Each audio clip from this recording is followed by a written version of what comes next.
Hey guys, let's talk about um, deep research and kind of creating multi-agent systems. So in this workbook here, we went ahead and we made a multi-agent deep search system that was focusing on cat nutrition and obesity, but the simple idea is kind of almost how you would research something for, say, a university assignment, where you would search up the topic, get it in depth, verify your sources, write a final kind of paper, and then that would be audited and evaluated by, say, your professor. But here, it's all agentic. So an easy way to visualize it is in this diagram here.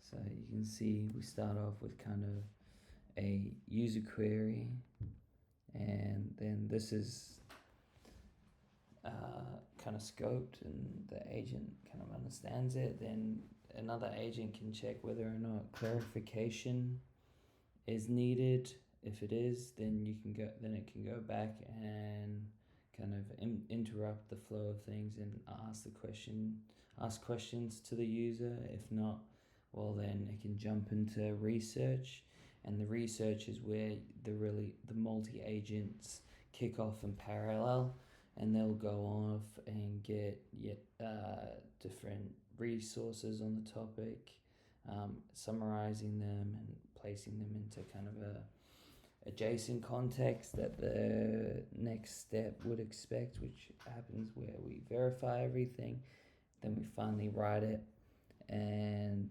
then an audit is done, and finally it's all evaluated and a response is given to the user.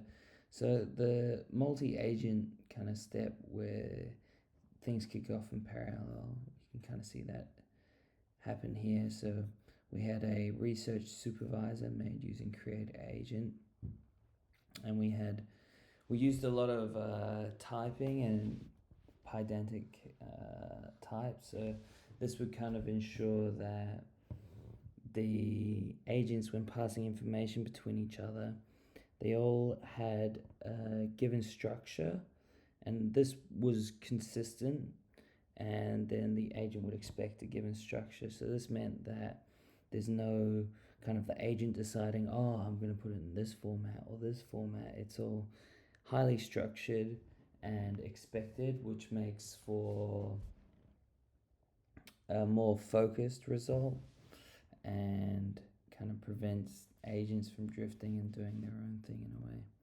So you can see here we had a few agents, a guideline researcher, an evidence researcher, and then I added in a cost feasibility researcher. And then finally, once the supervisor had received all the findings, it would then create the research dossier, and then the flow would be continued. It's important to realize that kind of each of these agents running have their own context window, calling their own tools, are highly isolated, so that if any one of them fails or any one of them drifts, it's kind of it only occurs within kind of that thread that the agent is running on, and it doesn't cross-contaminate between other agents running. And you can see that this working here where the worker context is highly isolated. The raw tool results are within that worker context window only, and it's all of its scratch reasoning is within there, where it's going, oh, I think I should do this, and so on. And then only the final structure of research findings, which includes summary, sources, claims, and gaps, is passed on to the supervisor. This means that the supervisor gets an expected structure. It doesn't have to deal with all the tool calling. Its context doesn't bloat, and it kind of keeps the progress and each agent focused on a single task, which is what it's best at. Yeah, so quickly just skimming through the workbook we went through and did. So here we are. I added in the cost agent, added a new specialist. Yeah. Scoper and clarification path. So we can see here the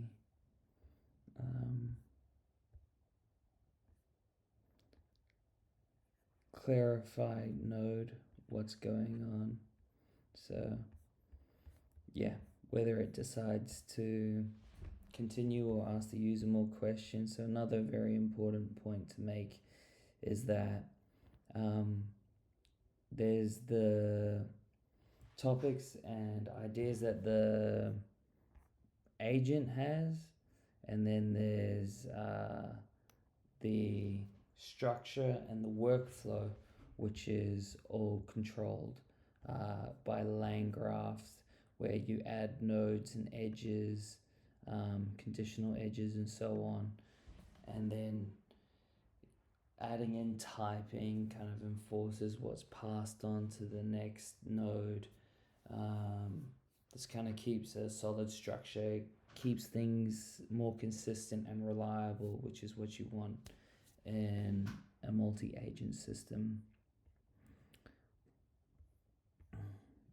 But obviously the more complexity you add, you'll increase latency most likely, and you'll probably end up using more tokens, which is also a cost increase. So that comes down to, the user case, on what you decide to do, essentially.